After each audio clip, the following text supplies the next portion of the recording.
just started for this spring, so a little less time working on that. The next two pieces are the two pieces we worked on and performed in our winter performance. So this piece is called Los Rombos. 1, 2, 1, 2, ready, go.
called Yellow Train. It requires tuning the 6th string guitar a little bit lower, so it takes a second to tune up. We will perform our last piece called Yellow Train, which is a particular fan favorite.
Another round of applause.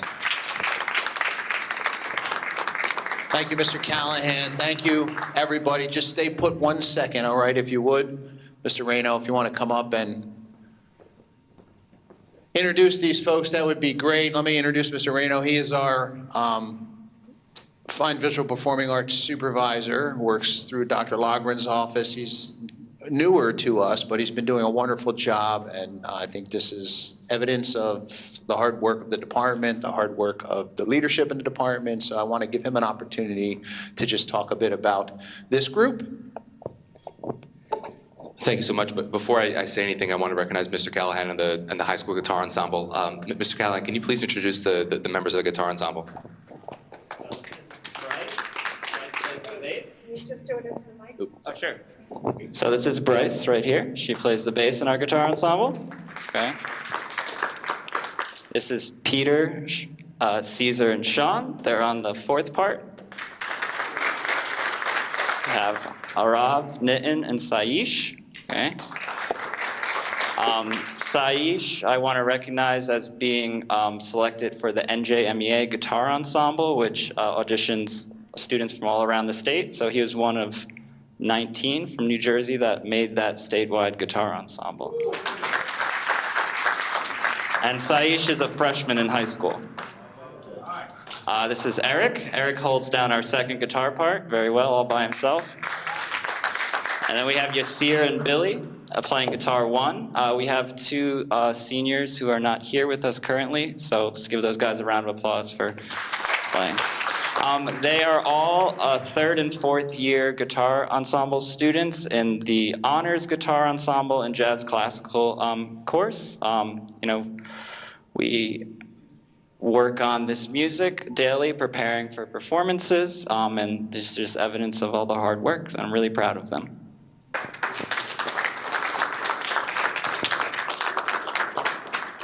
Thank you so much. March is Music in Our Schools Month, so it was very appropriate. Thank you, Dr. Ravalli, and then the Board of Education for letting us open this board meeting in March to honor March as Music in Our Schools Month. We are so incredibly proud of the arts program in Franklin and of all our students. I just wanted to highlight this guitar program. It's one of 10 in the state that has a high school guitar program like that, and we have districts from all around the state coming to look at what Mr. Callahan's doing and what we're doing here in Franklin to model it, and you can see why tonight. So thank you so much. Thank you all of you for coming out tonight, Dr. Rowley and the board. We really appreciate it. We'll see you all at future concerts in the spring and hopefully next March as well. Thank you.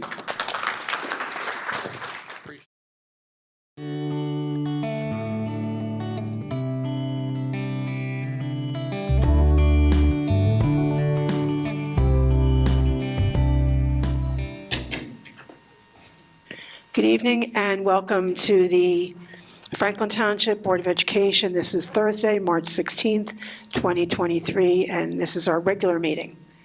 But before we begin, we were just entertained by an absolutely incredible way to start every meeting from our guitar ensemble led by Patrick Callahan. And they have a concert coming up on April 27th at 7 o'clock, and it's their All-Star Spring Concert, and it's student-driven. And then on May 4th is their spring concert. So it was just really wonderful and so incredibly talented to hear that music. So thank you so much, guys. Now, can you do roll call, Brian?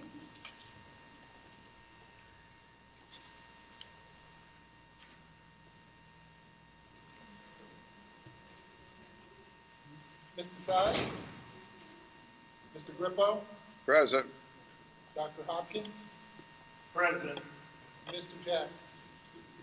Here. Ms. Meredith? Here.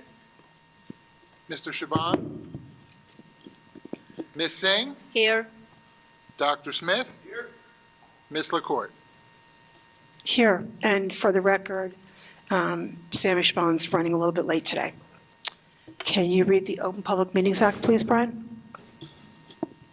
In accordance with the Open Public Meetings Act, Public Law 1975, Chapter 231, Sunshine Law, a copy of the public meeting notice were sent to the Courier News, the Home News Tribune, the Star Ledger, the Franklin Reporter, Tap Into Franklin Township Clerk Manager, district schools, offices, and associations, PTO presidents, and posted on the district website.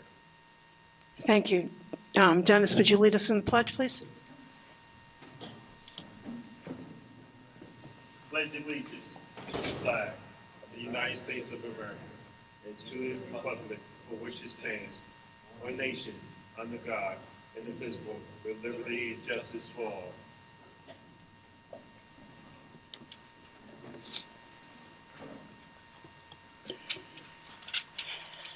Thank you. Can I get a motion to adopt the agenda, please? So moved. Moved by Ardeman, seconded by So second. Dennis. Good try, Walter. All in favor? Aye. Opposed? The agenda is now adopted, and now we are moving on to our presentation for fiscal year 2022, our audit from our auditors, Lurch, Vinci, and Bliss. My understanding is they'll be joining us via a phone call. Is that correct, Mr. Valencia? Yes. So when you're ready, cue them up.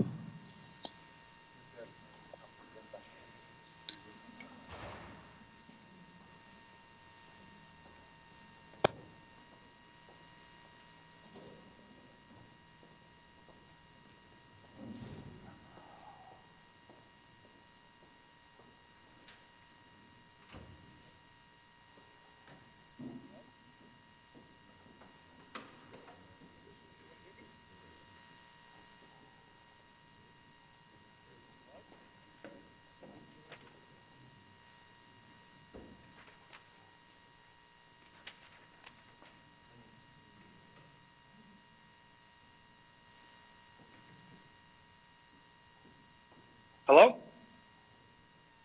Go ahead. Okay, can everyone hear me? Yes. Okay, sorry about that. Alex Burries from Lurch, Vinci, and Bliss. We completed your June 30th, 2022 annual audit. Your audit report contains 3 opinions, all of which are unmodified, and that indicates that it was a clean audit.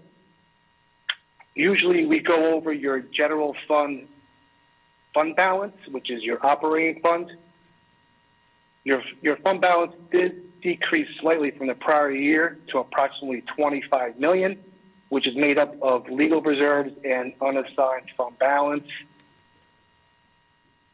Those legal reserves are excess surplus, capital reserve, maintenance reserve, emergency reserve, unemployment compensation reserve, and your free unassigned fund balance. As far as any recommendations, we issued a separate auditor's management report that contains the recommendations, and those recommendations relate to financial accounting reporting, school purchasing program, your school food service, and application for state school aid, ASSA. Overall, the audit was a very good audit. The district is in very good financial condition with healthy reserves. We had met with management and we met with the finance committee to go over the detail of the recommendations. And on tonight's agenda is the corrective action plan that will address the recommendations. I just want to thank the superintendent's office and the business office for their full cooperation in the audit.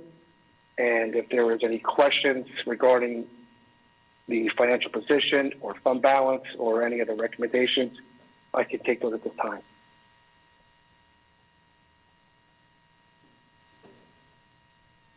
Thank you. Lori, as the Chair of Finance, do you have any questions or do you have comments? Thank you. I have no questions. Our questions were answered at the open finance meeting. I appreciate it. Thank you. Bill, do you have any questions or comments? No. Dennis? No. Mike? No questions from me. Walter? Ardeman? No questions, thank you. Okay, and I have none except to say thank you and congratulations for a good audit, Mr. Valencia and Mr. Banana. And formerly Mr. Toth. And now we're moving on to our presentation of the budget. And this is for, always mess the year up, 23 preliminary budget, And this is, go ahead, Dr. Valley. All right, thank you very much, and thank you all for joining us. You're going to give us a second here while we cue this up. A little background.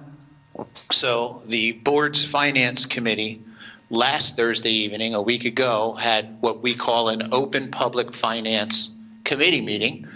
So less than a quorum of the board, charged with the mission of helping to build the budget and monitor the construction of the budget. Hosted that meeting for public input as well as to provide final input to the board, to the administration, so that we could finalize the tentative budget. So the tentative budget is what we're presenting to you tonight. The tentative budget is called preliminary or tentative budget because it has to be submitted to the Executive County Superintendent of Schools. And once reviewed and approved by the Executive County Superintendent of Schools, then it comes back to the district and becomes what we refer to as the advertised budget. And then there's a formal, more formal hearing, which will have a lot of the same information, but will be presented as a county-approved budget at that time. And once finalized by the board at that meeting, which is the end of April, then it becomes published as the finalized operating budget for the 23-24 school year. So this is the initial step in presenting what we have to the county office for their review and approval. Thank you. So I am going to start us off, and I'm going to run through some of the program kind of initiatives that are supported by the budget. Mr. Valencia, Louis Valencia, who's our school business administrator, right here. Raise your hand, Lou. Lou manages our finances in the district, and Louis will come up and he'll talk to you about the details with regard to the money. So it's a two-part kind of presentation. He'll talk to you about revenues and expenditures as a whole from a monetary standpoint.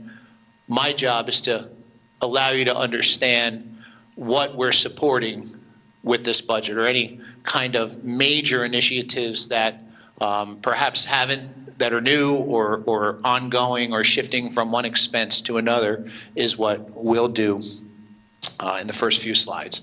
First off, our board members, which need no introduction because they're all up here with name tags in front of them, but these are the folks that, under the guidance of the board members, put the budget together.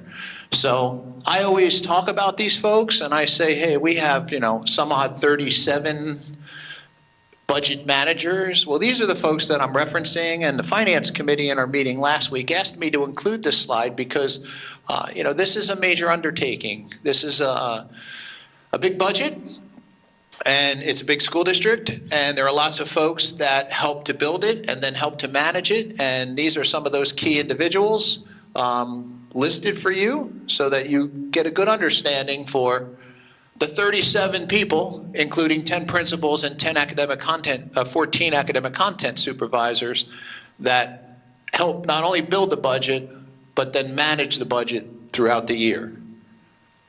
And by the way, this goes up on the internet once we're through tonight under the board's budget, under the board's presentation section, if you're interested in going back to it at any time.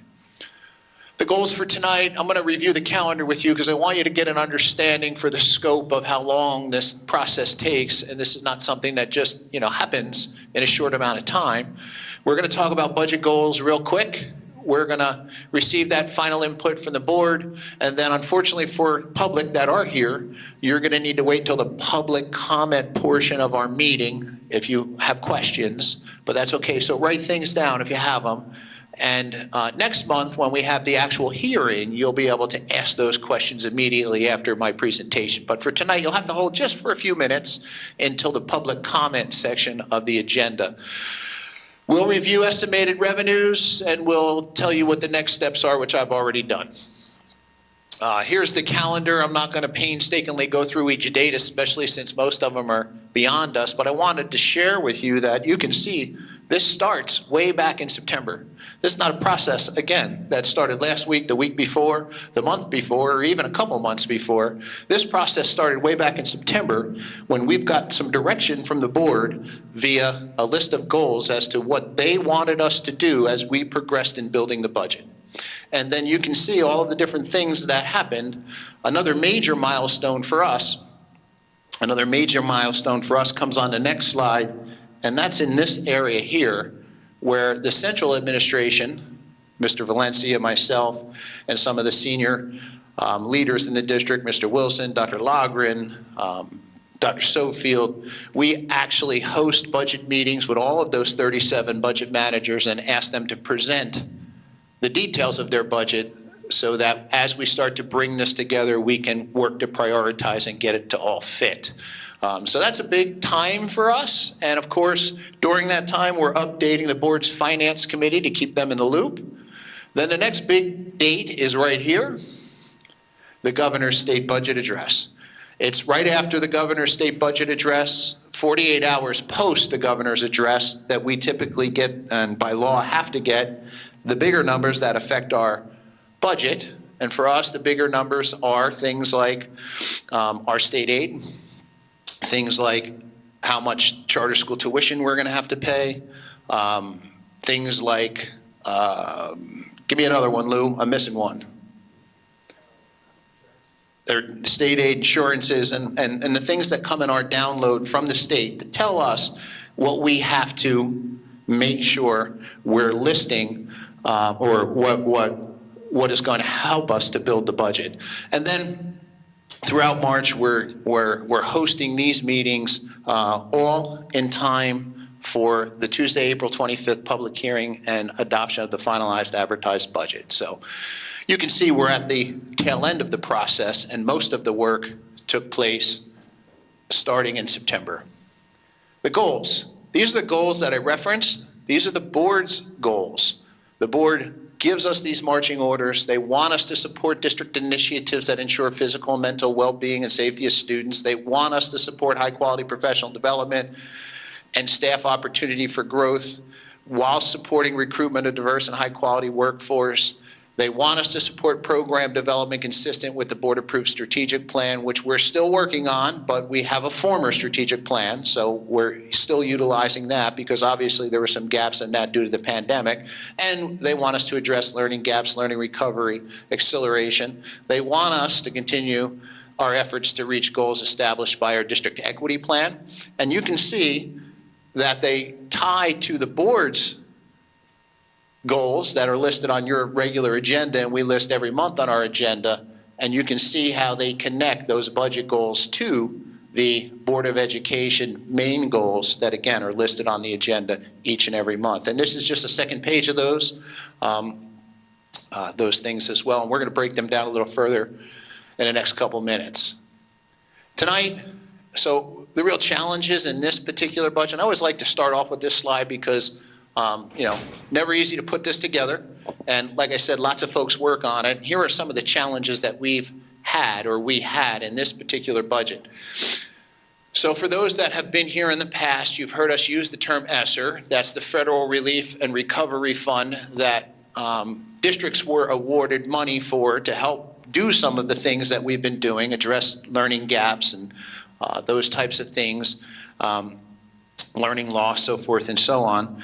And also to help deal with inflation type items, transportation, so forth and so on. So it's time for us to be thinking about what programs we're going to continue with, and some of what we use ESSER funds for, how are we going to bring those things back into the regular budget, right? Because they need to be ongoing. So they need to be in your regular operating budget, and they can't be grant supported after September 2024. So that was a challenge for us, and we knew it was coming. But obviously we were prepared because it's been all encumbered in this particular budget. Steep increases in healthcare costs, and we have an implementation of a new law called Chapter 44, and it does have a negative impact on our bottom line with regard to providing benefits to folks. And it didn't work that way in all districts, although some districts are feeling the result of that law a little bit later, but we're having a major impact, and this is maximum liability or close to maximum liability, but something we have to deal with and something we have to consider when implementing the new healthcare law when it comes to the New Jersey Educators Plan. So another big challenge for us in this budget. And of course, inflation, fuel pricing, all of those things, national driver shortage, have affected our transportation costs. So you can see we have a larger than normal anticipated increase in transportation. That's a line that typically would go up a couple percentage points. This is probably up closer to 10%. So that's a pretty big number for us because we move a lot of people. And also, and this will in part be ESSER funded with the final remaining part of ESSER, a recruitment and retention plan that we're estimating to fall around $1 million. And that is really to incentivize folks to stay with us and also to perhaps buy some flexibility in our ability to negotiate with new folks. And we're working on that with our association, who's working right alongside of us with that. And we appreciate that. And we think it's going to have big benefits for us in the future, but of course there's a cost associated with it. How does this all tie in? Well, that number one goal I talked about, and I'm not going to read it over again, is listed on top. And what you're going to see here are the programs that as a board, as a administration, we all agreed need to be supported. And then, of course, there's all the programs that we currently support. But these are the things that are having major impact on our budget this year, and some estimated costs that go along with them. We have a mentoring program at the high school that was once funded under the ESSER grant that we're looking to move into the regular operating budget so that it can continue for as long as we can afford it. But we know it can't continue under the grant fund because the grants are disappearing. We have Effective School Solutions, also previously funded by grant monies that we need to move back into the regular budget. And of course, a very important therapeutic program where we have actual therapy going on in our schools, behavioral therapy for students through the Effective School Solutions model to support students who are in crisis or are in need. We have an increase of 3 safety officers, 1 at each of our secondary schools. We have 3 secondary schools. When we talk about secondary schools for the purpose of this meeting, and actually for all purposes, they're always referred to as secondary schools. That's encompassing middle schools and high schools. We have 2 middle schools and 1 high school here, hence 3. So we're going to put an additional safety officer, 1 at the high school and 1 at each middle school. So there's an estimated cost associated with that. But we think we certainly will benefit from that. It will help us to provide a little more support at times when we're most crowded, especially lunch periods and when there's hall movement. Line-wise, that's a new student 24/7 internet monitoring program. It's not a big dollar figure in comparison, but it certainly is important. And it's a program that helps us to understand and filter where our kids might be going, and when they're going to a place that should alarm us or concern us, it alerts us, and it gives our counselors the ability to connect with them and gives our administrators the ability to connect with folks so that we can get perhaps the support and head off a problem for the child. And this is a 24/7 service we look forward to working with. We have a service now, but it's self-monitored. The service we use is called GoGuardian, and GoGuardian does the filtering, and it does a similar thing, but we monitor that. This will be an outside agency taking that monitoring over. The best way to describe it is I'm almost going to equate it to a security, security system in your house that's not monitored by you, but monitored by an outside agency that might call you if there's somebody, trespassing on your property or whatever the case may be. So a similar concept to that. Contractual salary increases for our Class 3s. We have a Class 3 Franklin Township police officer at each of our buildings, and they are due for a contractual salary increase, so we have to absorb that in the budget. And a contractual rate increase for our officers for outside events, That's also something we have to absorb in the budget, but we do rely on our officers, and they're awesome, and they work very closely with us, and we host some pretty big events. So it's beneficial to have them here. And we're going to host virtual parent workshops this year on social emotional learning and how to best support your kids at home. Dr. Logren and his crew are doing a lot, and Mr. Wilson and his crew are doing a lot in our schools. And now we want to start connecting with home and teaching some of those skills to our parents as well, who are searching for some of those skills. So we'll move on. Here are some of our ESSER-funded programs in the past. And some of the things that we're continuing under the ESSER program. And you'll see a lot of these things as you read through them, and I'm not going to read through every one of them, that were funded in ESSER too. Some of them have ongoing expenses, which is why they're coming off of the ESSER budget, because you'll see in ESSER 3 the list is a lot shorter.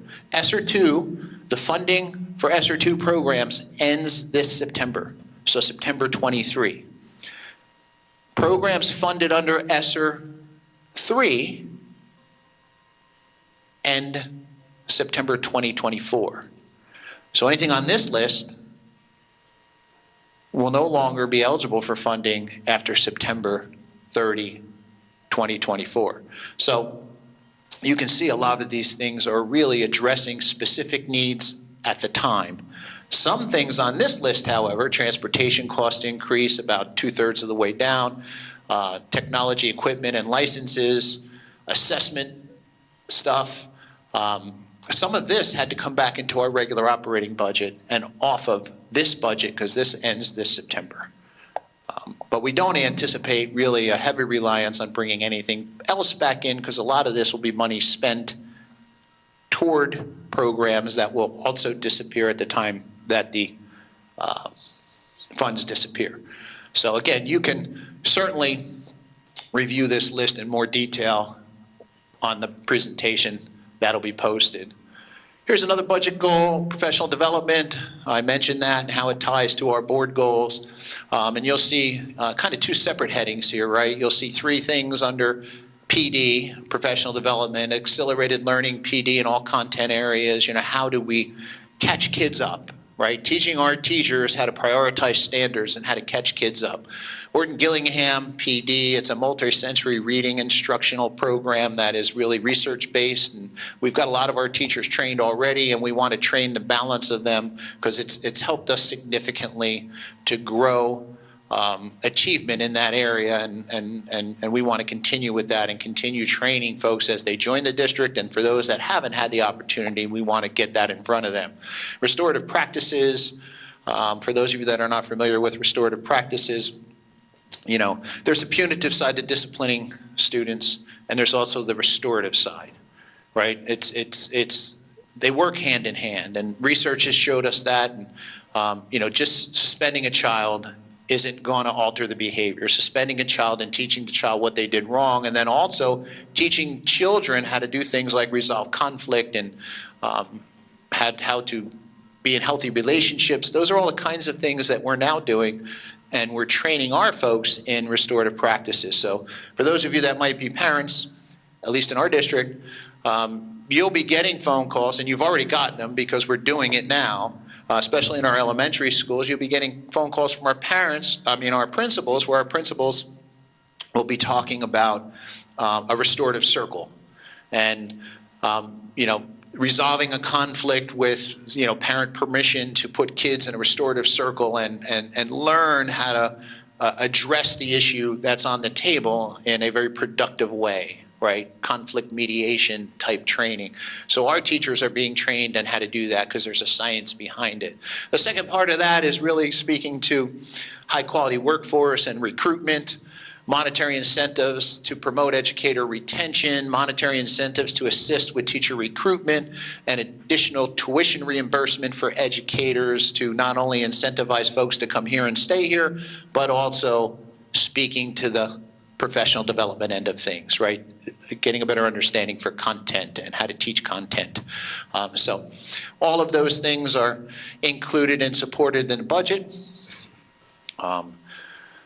this is high-quality programs, and some of these things are unique. I mean, we've got a lot of programs. One of the programs you just saw tonight, it's an awesome program, right? It's going to continue in our budget. It's not listed here, but it's a program we've run for many years, right? So it obviously needs to stay in the budget, and we need to continue to pay Patrick's salary, and we need to continue to buy those guitars and do those kinds of things. That may not be broken out here because it's not a new program, but a lot of these things listed here are. So we're going to expand our Media Center program at the elementary levels.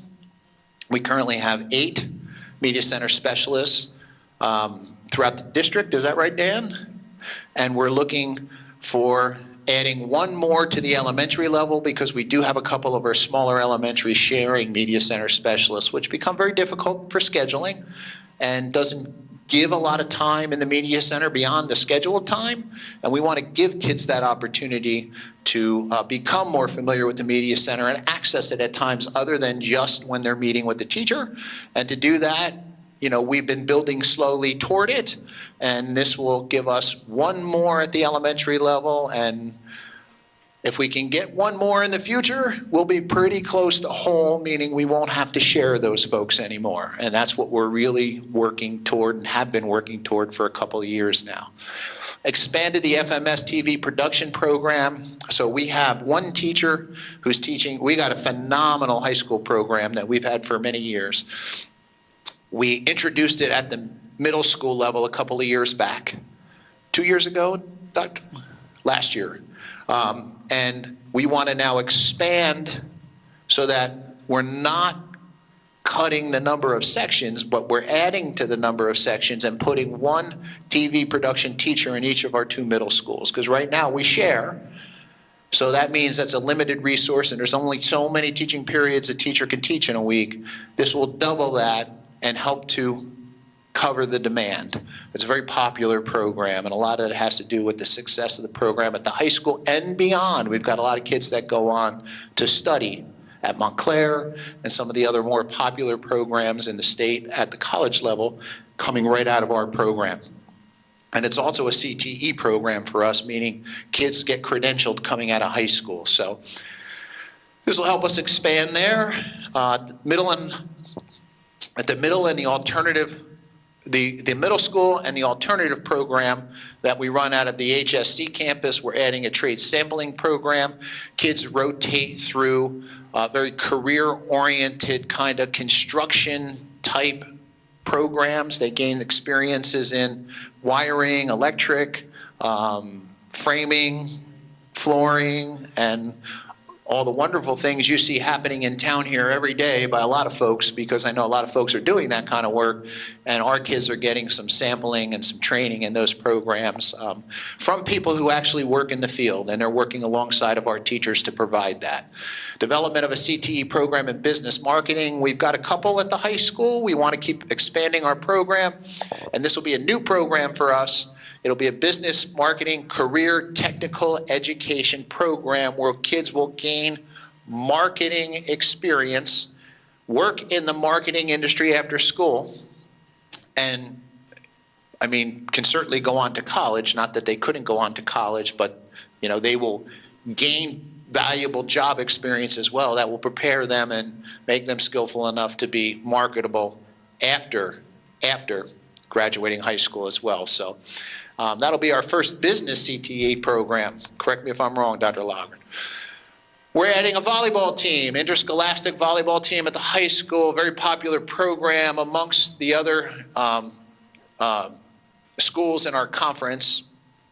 And we are one of few that don't have a girls' team. We had a presentation, our board had a presentation, our programs committee of the board had a presentation, well thought out and well spoken by a young girl who has worked very hard over the last probably better than a year in organizing all the statistics and all the support materials necessary to show that there's a very high interest of girls anyway that would love to compete in interscholastic volleyball.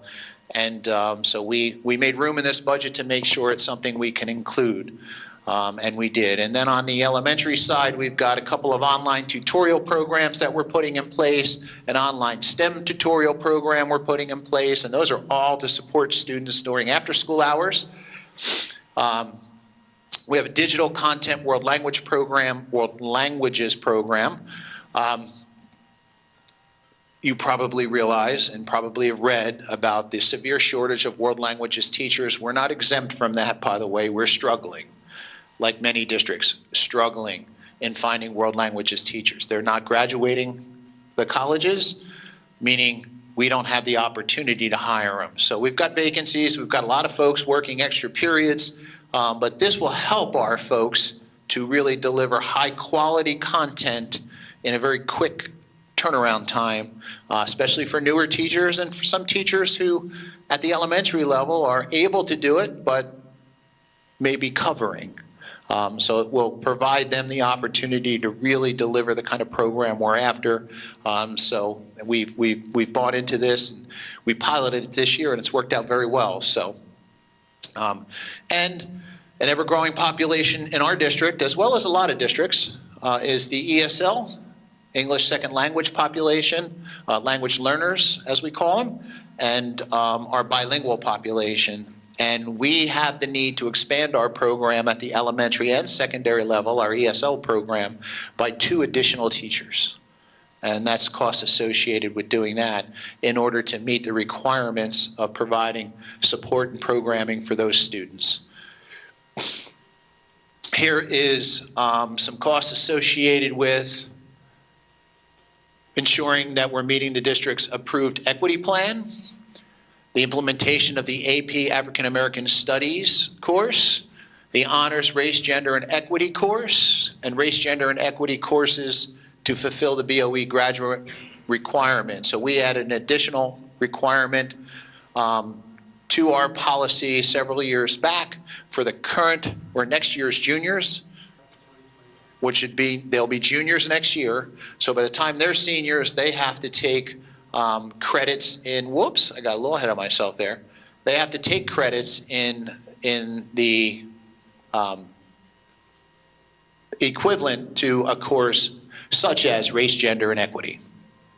And AP African American Studies would cover that for kids who are in the AP track, and kids in the honors track, we created the Honors, Gender, and Equity course so that there's opportunity there for the honors kids, and then for students who just maybe on the regular normal college prep track, there's the Race, Gender, and Equity courses. So a lot more sections have been added in order to meet that mandate.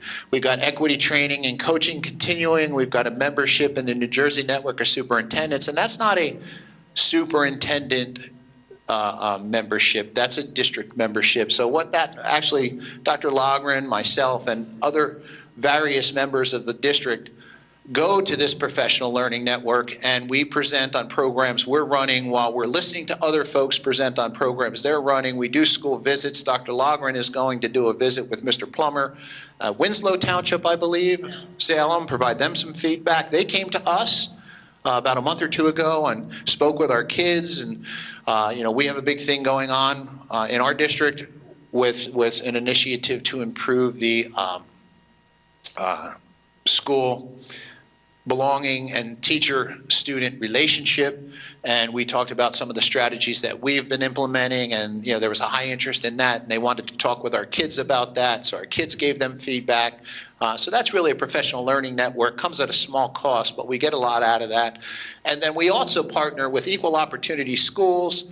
That's a group that comes in. They have a particular scientific approach to helping us to try and diversify our AP courses to reflect our overall population. We hadn't been doing a good job in that. We're doing a better job, but we're far from perfect. Far from perfect. We've got a lot more work to do, but we have certainly gotten better at it. More importantly, we put the systems in place to start to knock some of those barriers down that have kept folks from entering those courses in the past. So we're proud of that. And again, we've got a lot more work to do there, but a good rationale for keeping this partnership alive, at least for a little longer, as we're training our teachers and working to continue to eliminate some of those barriers that were holding our kids out. And then you've got some things here under initiatives to foster, encourage, and expand relationships with the community at large. And these are things we've done in the past. You know, we've got our community-sponsored inventions competitions that Hani Foundation supports that. We've got our website update. We've got our video productions. We've got our translation services, our township newsletter. These are all initiatives that we're going to continue or start up again in the new year. We've got sustainable green initiatives, stipends for a district coordinator of school-based green teams. One of the things we were asked to do by the board this year, in this current school year, was to make sure all of our schools had a green team, and started to really make some progress on that front in empowering folks in the school to change small things, you know, recycling, and, you know, it's a real district effort to try and do that, and really takes a lot of relearning and reteaching, and it takes a team at each school to really reinforce the kind of practices that we're after. So that's certainly going to take time, but this is a small step in the right direction to help carry us into the next year. A dedicated energy manager, that's helping us to manage our solar panels and look for other areas and avenues that we might be able to save energy money. Energy savings incentive plan, that's one of them. That's a no-cost item. Could lead to some changes in some of the equipment we have, but again, to do the audits, a no-cost item. HVAC unit upgrades, we do have that budgeted in our capital budget for this year, which you'll see and hear from Mr. Valencia. And that really is to upgrade what I'll call chillers, air conditioners, whatever you want to call them, but they're pretty big units at the high school and at FPS. The FPS Annex, actually, which is our early childhood learning center, that are in desperate need of some upgrading and repairs. Personnel changes summarized, I already talked about them, but you know, you can see better if you do revisit the presentation. You'll be able to see better the kind of impact that these things have when you line them up alongside each other. A little less than typical. You know, we try and usually do a little more if we can, if we have to. You know, obviously class size is always a concern. We've grown a bit, but you know, this is what we can do this year, and these were the priorities. And then we got the revenue side of things. But before we get to that, and again, if you've got questions, you know, hopefully you wrote them down, and we'll get to you when we get to the public comment section. But do the board members have any questions about what I just went through? I know the Finance Committee heard it, but everyone else didn't. Again, Lori, as the chair of the Finance Committee. No questions, thank you. Thank you. Sammy, do you have any questions? Bill, do you have any questions? It's a lot to take in, but it's a great piece of work. It's a lot of great activities for the kids. Pretty soon we'll have a golf team, Dr. Ravelli. We'll put that in next year's budget. Well, to be honest with you, Mr. Marglin's working on a grant for a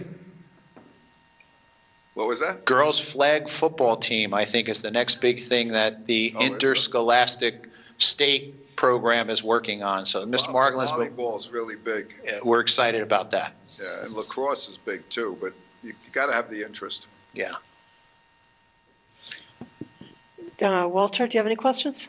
No. Mike? No, thanks for all the work. Dennis? Well, I was just going to echo what Bill said, that it's great that we add in a volleyball team, and hopefully that'll bring more school spirit, and it's a great addition. Ardeman? Thank you, no questions. Okay, I just want to say thank you to all of our budget managers and administration, especially the finance office, that worked so hard to put this together. Mr. Valencia. Good evening, everybody. All right, so I'm going to go through the fun stuff, which is the finances. So you can see here, our tax levy for FY23 was $151,058,310. We actually got an enrollment adjustment this year of $662,707, and which comes to a total tax levy of $154,755,437,000. We also qualified for a healthcare adjustment, which Dr. Ravalli had mentioned before. That's $3.2 million for a total tax levy of $157,959,146. This is a list of the capital projects that we are looking to complete during the FY24 school year. $1.7 million for district HVAC upgrades, FHS chillers, as well as the Franklin Park chillers. $145,000 dedicated towards paving throughout the district. $75,000 for flooring. $250,000 to upgrade the water meters at each of the schools. $45,000 for safety. This includes upgrading fire panels. And then $35,000 to fix the loading dock at SGS for a total of $2.3 million.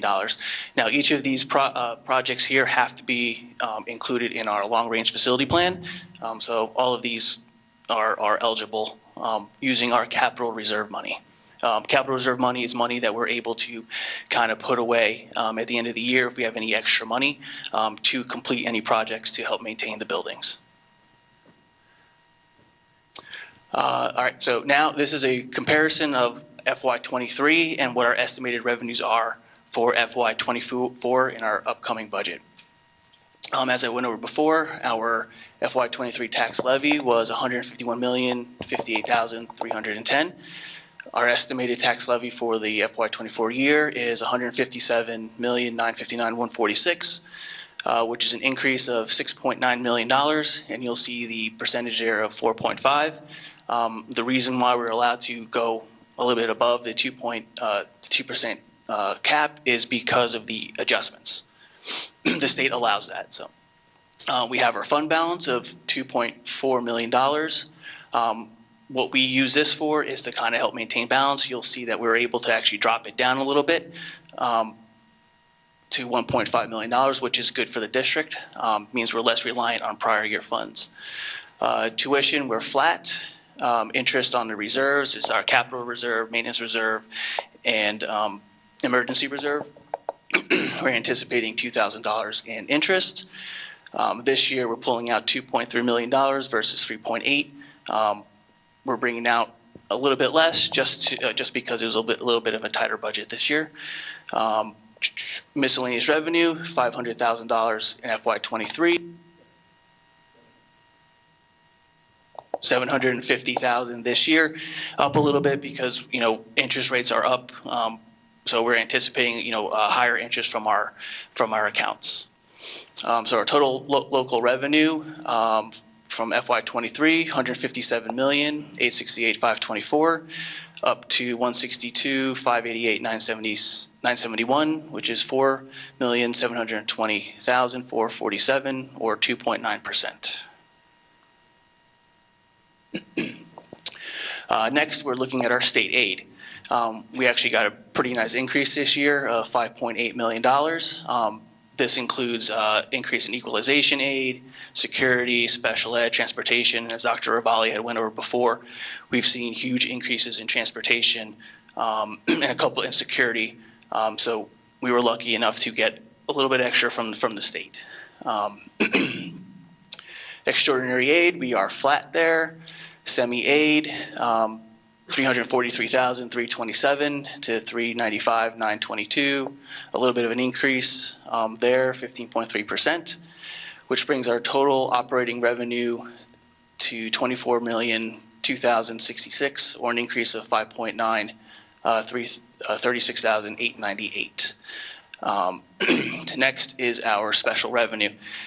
These are our grants. So anything that's in a Fund 20. So this includes ESSER, ESSA, IDEA, non-public. So this is just additional.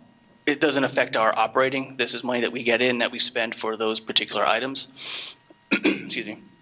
For FY23, the revenue was $21,859,000. We're down this year $19,492,120, or 2.2 million.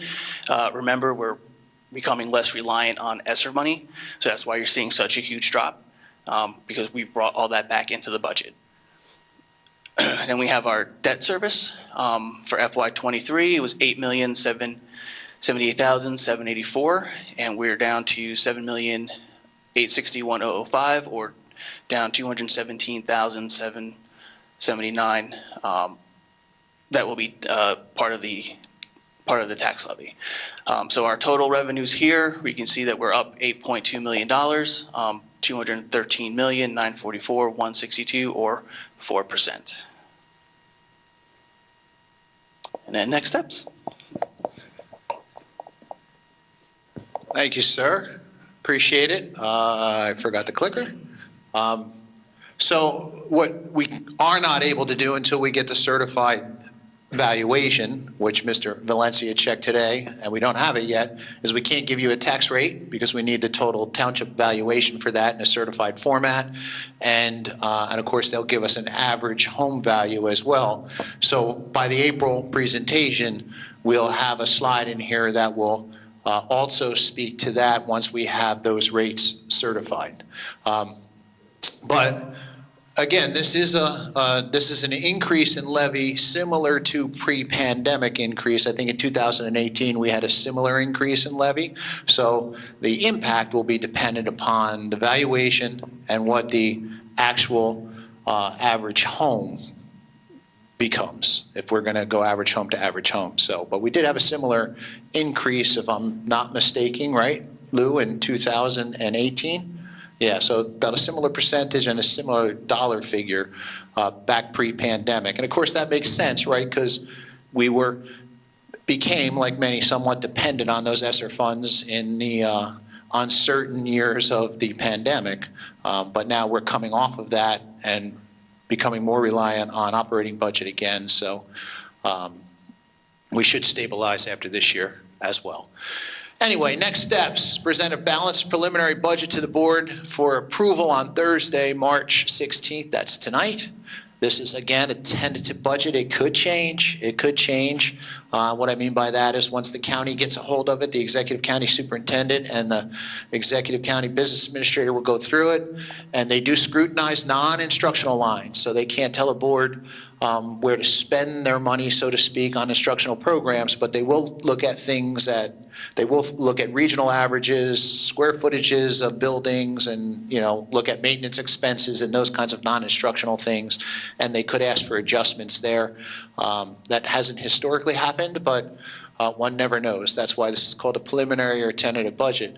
We'll present the county-approved budget as the final advertised budget to the board at a public hearing on Tuesday, April 25th, 2023, and providing there's no huge changes since you're all here, we'll probably move even faster with the next presentation.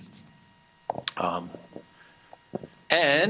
I think then that leads us to questions from the board on the revenue expenditure money side of things. Dennis, do you have any questions?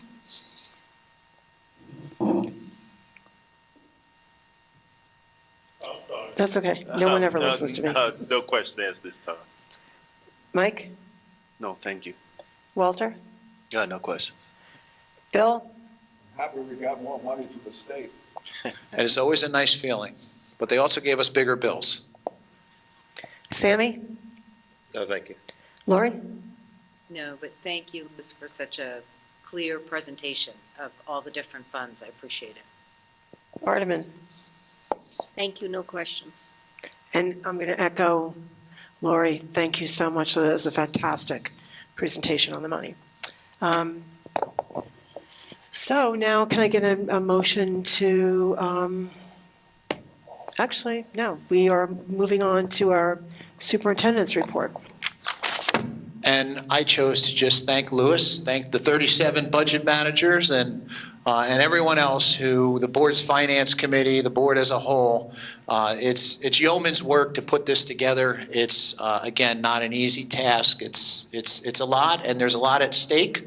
So we appreciate the input, and I appreciate the work that was accomplished by the many budget managers who do most of this behind the scenes and work with teachers and prioritize things, so forth and so on. So, just a thanks. That's my report. Okay, well, I'm going to add to that and thank Mary Clark for putting together a fantastic presentation. She always gets forgotten in there. So as I mentioned earlier, when we started our meeting this evening, we had the Franklin High School Guitar Ensemble who entertained us, and it was incredible. It was a really nice way to start a meeting. And they were led by their teacher, Patrick Callahan, and supervisor of Fine Visual and Performing Arts, Mr. Cesar Reyno. And thank them for arranging this performance in recognition of March is Arts in Our School Month. And as I mentioned earlier, on 4/27 at 7 p.m., they will have their All-Star Spring Concert, and that's student-driven work. And on May 4th, their spring concert. Some staff news: our Director of Food and Nutrition Services, Margaret Blasi, joined some colleagues at the recent School Nutrition Association's Legislative Action Conference, where they spoke to local legislators about reimbursement rates, access to free meals, and school nutrition standards. Mr. Ted Samaras, one of our instructional technology coaches, was accepted into the NASA Solar System Ambassadors Program. The program is a public engagement effort that works with motivated volunteers across the nation to communicate the science and excitement of NASA's space exploration missions and discoveries with the people in their communities. So that's really cool. And there are a ton of things coming up on with our students, like so many performances and exhibits, and we just have incredibly talented students. So please visit the district website and look under Warrior Pride for more, and that's franklinboe.org.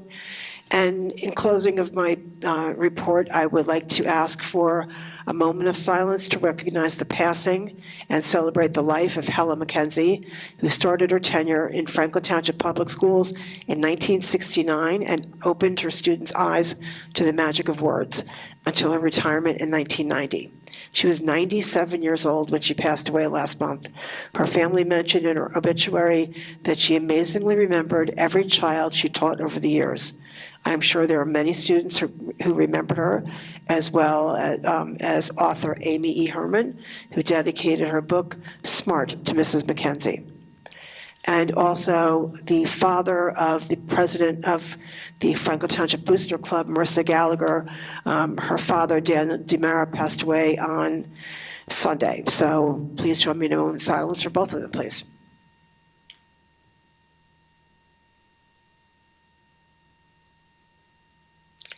Thank you. And this ends my board president's report. And now we are on to comments from the public. Can I get a motion to open public comment, please?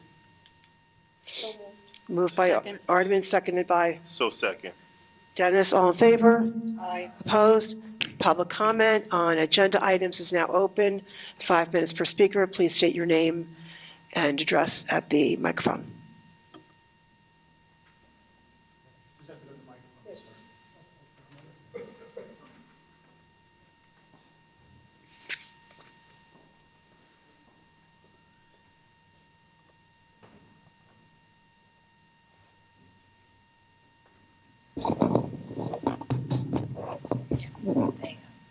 And then just start, like, put your name and your address when you're finished.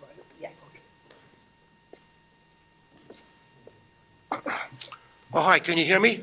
Okay. All right, okay, thank you for those. Those were wonderful presentations. Thank you, everybody. Excuse me. Yeah, my name is Jim Johnston. I'm at 34 Norwich Place in Somerset, New Jersey. I just have one question, and that gentleman there, he alluded to it. My question is, why are we being subject to a big increase in the tax levy, 4.5% increase in tax levy, at the same time when we are receiving a very big increase in state aid, I think it's 5.8 million. And just as a point of reference, I think Franklin is very fortunate, Franklin, to be receiving this big increase. Other towns are not as fortunate. Hillsborough Township, they're going to be losing $1 million in state aid, but still, they were able to decrease taxes. All right, so that's my question. All right, thank you.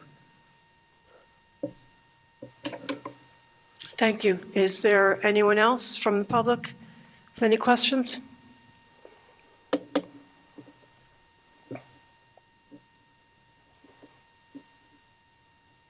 Seeing no one, I make a motion to close public comment.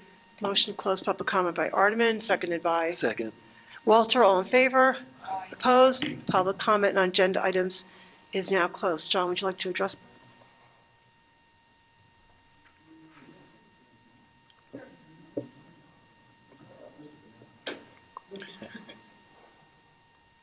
Can you hear me?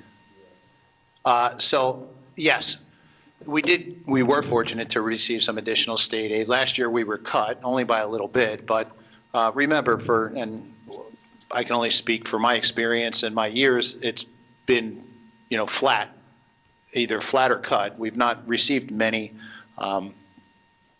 ever increases. So, in essence, a flat state aid is a de facto cut, right? Expenses continue to rise. So that's why I showed the challenges slide, because you can just go back to that and reference in $3 million moving off grant funds that we had to use in order to fund our budget in years when they were cutting us, and to handle things like increases in transportation and whatnot, or cut programs. That's the only other way to do it. And that's not an interest. From what I'm hearing from the board, is we want to try and maintain programs and address some of the things that we need to address. Steep healthcare costs. 3.2 million, 2 million in additional transportation costs. We've got vacancies, so we're negotiating to recruit and retain educators so we can put teachers in our classrooms. Those are all things that cost money, and I can't speak for Hillsborough because I don't know what they're doing. That's certainly not, our budget's 240 total, all in with our debt service and whatnot, and that's millions. So that's a lot of money to manage. I would not want to try and manage theirs or tell them how to manage theirs. That's up to their board and their administration. But I can tell you, for us, it is wonderful to get the additional aid. It is, and I'm thankful for that, because we'd be making a lot of cuts otherwise. And quite honestly, the adjustments that the board is allowing us to exercise our right to or our ability to utilize is helping us to maintain our programs. And then you saw some of the things that we're adding. So, we are not heavily dependent upon aid, and that's a good thing. In one retrospect, because that's a very unstable source of funding, and it only represents probably about 20% overall of our revenue. Most of our revenue comes from the local tax base. So in instances like that, even though you might see a small portion of our budget getting a nice helping hand, there's a much larger portion of our budget that we fortunately are able to adjust thanks to the laws that will allow us to pay for some of the steep expenses. So it really is just expenses, revenue, and 5.8 million, certainly helpful. But we needed that, and obviously some more, given that our number of students are growing, our healthcare costs are increasing in an astronomical way, and transportation's increasing in an astronomical way. So that's the best I can do to explain it. Thank you. And now we're going to move on to our committee reports. Dennis, would you read the communications report, please?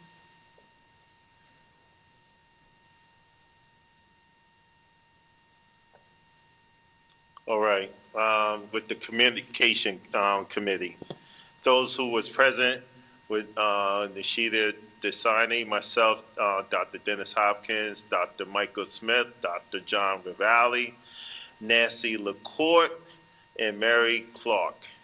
The committee reviewed and committed on several short videos, the president in interviews with alumni who have returned to the district to teach or serve as administrators.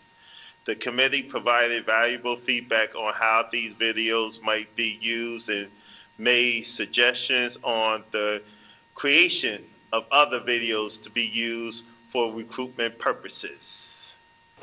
The committee discussed ideas for articles to be used in the next Franklin Times Township newsletter. The committee was providing information about the monthly greeting email blast for students, families, the anticipated notifications to fifth grade students of their middle school placements, which should be sent in late March. The most recent update on positive COVID cases reported in the district and upcoming events included a COVID vaccination clinic at the Hamilton Street campus on Saturday, March 25th, sponsored by Zufar Health. The committee also inquired about the ways the district gathers information on the post-graduation plans of FHS graduates. The information will be provided to the committee. That completes the report for the Communication Committee. Thank you, thank you, Dennis. Mike, would you do the curriculum, please? Sure. So the Curriculum and Instruction Committee meeting met on Monday, March 6th of this year by Zoom at 6 p.m. Present were myself as chair, Dr. Hopkins, Ms. Desai, and President LaCourte as an ex officio member. Also present was Dr. Logren, Dr. Ravalli, and Ken Margolin. We discussed some new business. The committee considered the following proposals. We heard about this earlier. The approval of an interscholastic volleyball team where a student volleyball presentation that included student survey data revealed a keen interest in adding the sport to Franklin High School's current slate of NJSIA interscholastic opportunities. Fielding a volleyball team also provides students another pathway for competitive college admittance and/or athletic scholarship opportunities. We discussed the approval of newcomer student registration field experience. There was a motion to approve Rutgers Graduate School of Education field experience under the supervision of Ms. Julie Ochoa, supervisor of ESL and bilingual education. The college students will observe Franklin Township Public School students transitioning into their new classrooms. We also discussed to approve an ESSER2 online tutorial for grades 2 through 5. The motion to approve an academic intervention online tutorial for up to 280 students in grade 2 through 5 at a cost of $122,452.40 from the ESSER2 funds. This program will support the district's goal of providing accelerated learning opportunities for the Franklin Township Public School students. The committee also discussed the following item. There's a Lobi Online STEM Academy for grades 3 through 5, starting April 15th through June 17th. This program will support the district's goal of providing accelerated learning opportunities for Franklin Township Public School students. And that's the end of the report. Thank you. And just so there's no confusion, I got on the call late because I couldn't be on that call because Bill was on and we couldn't have a quorum, so. Now we're going to go back to Dennis for the policy committee. All right. We met March 6th virtually at 6:30. The members that was present was myself, Nakia Desani, Dr. Michael Smith, Dr. Ravalli, Nancy LaCourte, and Mary Clark. The committee reviewed and discussed revisions to the following policies and agreed to pass the revisions on to the full board for approval. Policy 2415, Every Student Succeeds Act.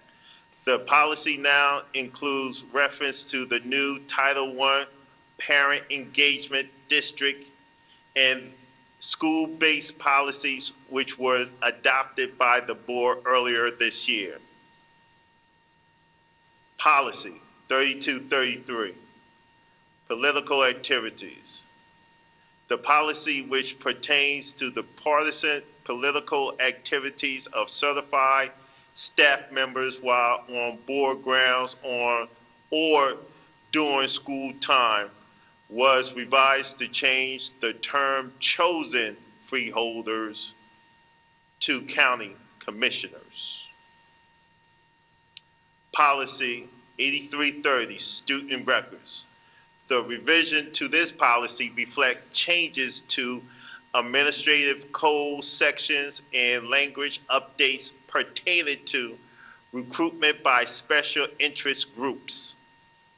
Similar revision was previously adopted by the board earlier this year in the policy pertaining to recruitment by special interest groups. The regulations to student record policy will be revised and presented to the committee at their next meeting. It was respectfully submitted. Thank you, Dennis. Bill, could you do safety, please? All right, we had a power pack safety meeting the other night. It was really great, and was held on March 14th at 5 p.m. Myself as chair, Lori Meris, Sammy Saban, Adaman Singh was with us for a while, and district staff, Orville Wilson, Dr. Ravalli. So we reviewed a number of programs and a number of actions that will be voted on this evening. And remember, all this in the safety and security is for the welfare of our students and their safety. So first is a recommendation to approve a district-wide pilot. Now, this pilot will be until June, to the end of June, in a program called LineWise. That's L-I-N-E, LineWise. The ability to monitor and insert alerts for students who express self-harming or other alarming behavioral concerns. So this has to do with social media, texting, all that kind of stuff. LineWise is a monitoring service similar in some respects to GoGuardian. It's probably one level up. The major difference between the two services is that GoGuardian is self-monitoring service and LineWise is monitored by a third party, which is, again, someone earlier alluded to a household with an alarm system, having a third party. It's similar to that. Okay, next, recommend that the board approve a grant partnership. This is a grant with a program called Safe and Sound Somerset. If successful, the grant would provide education, resources, and support for students at the secondary levels to prevent and respond to issues related to domestic violence, dating violence, and other traumatic experiences. Partner with Safe and Sound Somerset is to apply with an OVW grant.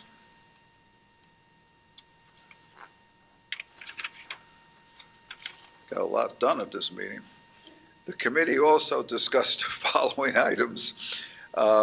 We reviewed the February suspension report and also the February HIP report, which appears in the board meetings. Orville gave a report on the March 8th District Public Safety Symposium that was held online. It was very successful, well attended, and lots of comments. There was also discussion of policy 7444, which is the use of student metal detectors for scanning. And so there was just a further discussion about what's permitted and what's not permitted. And then there was a big discussion on a feature that we have on our website that's very, very important. It's called the Students Assistance Spring Newsletter. And it's a SAC, S-A-C, Student Assistance Counselor, 2023 spring newsletter, and it comes out every season. But we were, right, Laura, you could attest to this, we were really impressed with when they opened up that newsletter, how many resources there are in Franklin schools for families that may need help in different areas. I mean, it was everything in that thing. So we made a suggestion to Mr. Wilson and Dr. Ravalli to have an email sent to all the parents of the middle school and the high school to bring this to their attention, because I think when things go on the website, they get lost. But now we've sent out this email. It's prominent on the website. And, as people learn about this, we could send more and more people to this fabulous resource. It talks about the youth center, talks about the food bank, talks about, anything in town that will help families. So that's the SAC newsletter. It's on the website. If you have any questions about it, you could email Mr. Wilson or email me. We'll see what we could do about that. But it was a very good meeting. We adjourned about 6 o'clock. Thank you, Bill.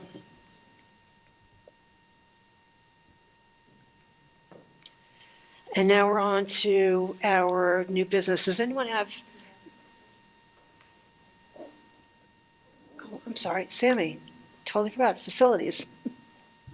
It's okay, no big deal. I'm so used to Mike doing facilities, so we switched it up. So I'm like, go ahead. I know, but like. So facilities met Tuesday, March 14th at 6:04 p.m. In attendance were myself, Ms. Lori Maris, Ms. Ardman Singh, Mr. William Grippo, Dr. Ravalli, Mr. Bonanno, Mr. Valencia, Mr. Ellis, and Mr. McNamara. Mr. Grippo spoke to the committee about a request for Elizabeth Avenue School PTO to put a new sign, and I think that was well received. There's some follow-ups with that. Updates, the ROD grants proposal from SSP to prepare and submit the application of the DOE, $13,200. Project list, B18. So there's a list of things that are on here: Franklin High School, Franklin Park School, Franklin Middle, Elizabeth Ave, Franklin Park Annex, Hillcrest. The chiller replacement, a lot of the stuff we saw before, but the fire alarm upgrade, fire alarm replacements, energy savings improvement plan on agenda for approval, the capital project awards for March, and then we had energy. Mr. Ryan Alice provided the committee with the Claremont Solar Report, which of course is always the highlight of the meeting. But we're doing very well with our energy. The green initiatives that we've put in are not only helping the environment, but they're actually helping our finances. So it's really good to hear that. Meeting adjourned around 6:30 p.m. Respectfully submitted. Thank you. Thank you, Sammy. Okay, now we're on to our new business. Can I get? Okay. I'd like to make a motion to move the following: R1 monthly reports, M1 minutes of board meetings, A1 adoption of the 2023-2024 preliminary budget, A2 travel and related expense reimbursement, A3 affirm harassment, intimidation, and bullying decisions, A4 National Alcohol Awareness Month, A5 establish summer schedule for 2023, A6 2022-2023 school year calendar revision, A7 line-wise monitor internet safety pilot program, A8 revised bylaws, second reading and adoption, A9 revised policy, second reading and adoption, A10 revised policies, first reading, A11 comprehensive equity plan SOA submission, A12 Zufall Health Center school-based service expansion grant, A13 updated PEA budget, A14 Safe and Sound Somerset grant partnership, B1 warrants and payrolls, B2 financial reports, B3 contract approval A through O, B4 change orders, none at this time, B5 award of a competitive contract for substitute staffing services, B6 receipt of bids Elizabeth Avenue School site improvements, B7 award of bid Elizabeth Avenue School site improvement, B8 receipt of bids Franklin Park School ECDC Annex security entrance, B9, award of bid Franklin Park School ECDC Annex Security Entrance. B10, receipt of bids Franklin Park School ECDC Annex Partial Roof Replacement. B11, award of bid Franklin Park School ECDC Annex Partial Roof Replacement. B12, purchasing manual. B13, local government energy audit. B14, acceptance and adoption of the annual comprehensive financial report and management report for the fiscal year ended June 30th, 2022. B15, approval of the corrective action plan for the findings contained in the auditor's management report for June 30th, 2022. B16, recycling of a Lynx Advanced Dual Camera FAT system, FHS. B17, fiscal year 23 state aid non-public. B18, regular operating district construction grant proposals. C1, out of district student school year 2022-2023. C2, field trip destinations. C3, field trip applications A through D. C4, newcomer student registration field experience. C5, interscholastic volleyball teams. And P1, personnel report 9, dated today, March 16, 2023. Once again, I would like to make a motion to move the following: R1, M1, A1 through A14, B1 through B18, C1 through C5, and P1. Thank you. So Can moved. I get a second, please? Seconded. Seconded by Sammy. Any questions, comments, concerns? Nope, nope. Can you do roll call, please? Mr. Grippo? Yes. Dr. Hopkins? Yes. Mr. Jackson? Yes. Ms. Maris? Yes. Ms. Shaban? Miss. Yes. Mr. Shaban, I apologize. Ms. Singh, I was looking at Arvin's name.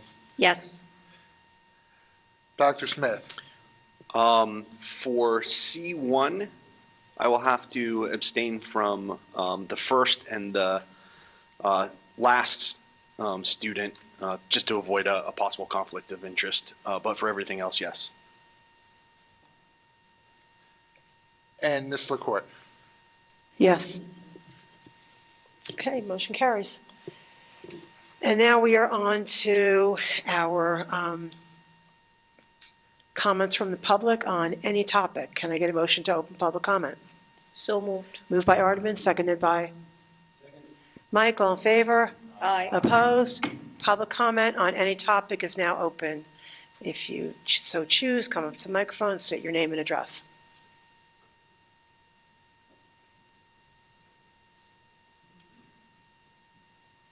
Seeing no one, I make a motion to close public comment. Motion to close public comment by Aardman, seconded by So second. Dennis. All in favor? Aye. Opposed? Okay.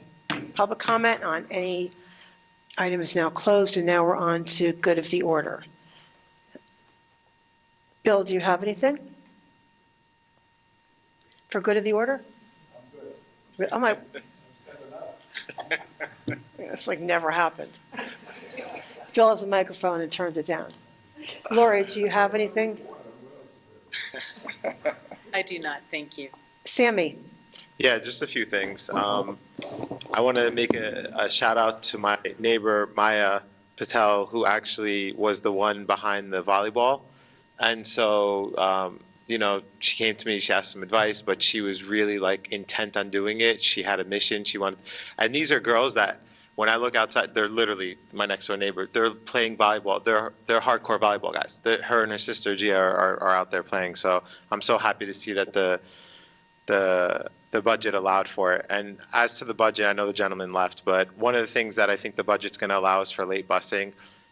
That's a really big deal for us because a lot of the kids aren't able to participate in a lot of the after-school programming because that was cut.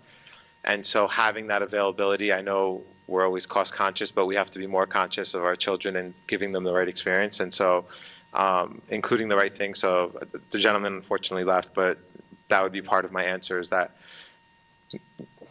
costs have gone up, but late busing can't be one of the things that goes, especially with all of the equity issues involved. I'd also like to shout out both Dr. Lagren and Darren Plummer for all the equity work that they're doing. We had a nice presentation a few weeks ago, or was it last week? I'm not sure. But it was great as a district, I think we're making serious progress. There's some data to support that. We look to make even more progress along those lines, especially being the second most diverse town in New Jersey. And so really happy about that. And last but not least, I had an opportunity to see The Wiz. Walter was next to me. It was awesome. The Wiz. It was awesome. Like, we were like standing ovation awesome, right? So really happy to see the kids performing and just great turnout and awesome program. So that's all. Thank you. Thank you. Walter, do you have anything? Do I have anything? Yes. Once again, just want to say great job with the guitar ensemble. They have inspired me to go home and pull my Yamaha guitar from my wall. I think it was Guy Eric. I think he was beating on it, so I'll start with that first. But we have some absolutely amazing students, and it was great to see them come out and showcase their talent. So once again, I want to thank them. And to piggyback off of Sammy, it's great that with the volleyball team, I actually went to the tournament that we hosted, and it was it was pretty amazing to see all those kids and all the fans. And it's great that we're bringing that here to our district. It's great that our kids have a voice and we hear them and we allow them to utilize their voice to make change, and that's exactly what we're about to see. So kudos to those students. Thank you. And any updates on any graduated FHS basketball players by chance? So my family has been gone for a little while because we went to support Tiana Jackson at her senior day. I think it was March 4th. Had a great time. We actually flew Jasmine up from school in Charlotte, and she didn't want to go, so she stayed an extra few days. But it was a great time being with her. Her team made it to the second round. Actually got eliminated in the second round, but they actually got invited to the Women's Basketball Invitation in Lexington, Kentucky. So I will be heading there tomorrow morning to support her for this weekend's trip. But it's great to have the opportunity to support our kids. It's great to see our kids personally going through the Franklin school system and still succeed and accomplish in their different respective colleges. So I have no issues with this district. I can show and improve in my own household that this district is truly about handling business, and my kids are proof of that. So thank you. Thank you. Mike, do you have anything? I do have a comment. I think Sammy, I do have a comment. Okay. I think Sammy kind of stole a little bit of my thunder, because when Maya was giving us that presentation, she was so cool, calm, and collected, and I didn't take it easy on her. I wanted her to really sell the program to us, and nothing fazed her. And I want to think that Franklin Township Public Schools had something to do with that. You know, we're really teaching our kids how to stand up and, you know, ask for what they want, or, you know, try to get it. I think some of that is also her personality. So tell her I was impressed. Thank you. Dennis? Well, just like Bill said earlier about the newsletter, and just to communicate the resources and the activities that this district put forth to the public and to the students is phenomenal. And I encourage all every month to utilize the resources that is put forth in front of you, so that you could capitalize and just use it to the best of all abilities. But like Bill said, that newsletter is I guess at one time was the best kept secret, but now it's exposed. Thank you. Ardeman, do you have anything? I do. So March is also known as Women History Month, and I applaud all the women who have touched my life, and I encourage you to reach out to that teacher who taught you how to hold a pencil. Reach out to that woman in your life, your significant other, your mother, your, any woman that you know in your life, and let her know how proud you are of her, how she has fought for you, and what she has done for you, why you are here because of her today. And I am very proud of serving on the board with Laurie Maris and Nancy LaCourte. So I'm really proud and thankful to you. Thank you. Thank you. I apologize, I completely forgot something on my board president's report. So these are more shout outs, and there are a lot. So the town council recently recognized several district students on achieving their gold, silver, and bronze awards in Girl Scouts. High school student Molly House earned her gold award, and students Stasha Holzer and Shannon Schwartz earned their silver awards, and FMS students Danielle Chavez, Annabelle Lowe, Gabriella Simmons, Sadie Goldberg, Isla Hector, and Michaela Price, and Molly Adler earned their bronze awards. And the Scouts created a variety of projects to benefit the organization and the greater community. And this is like a great opportunity for kids to get involved in.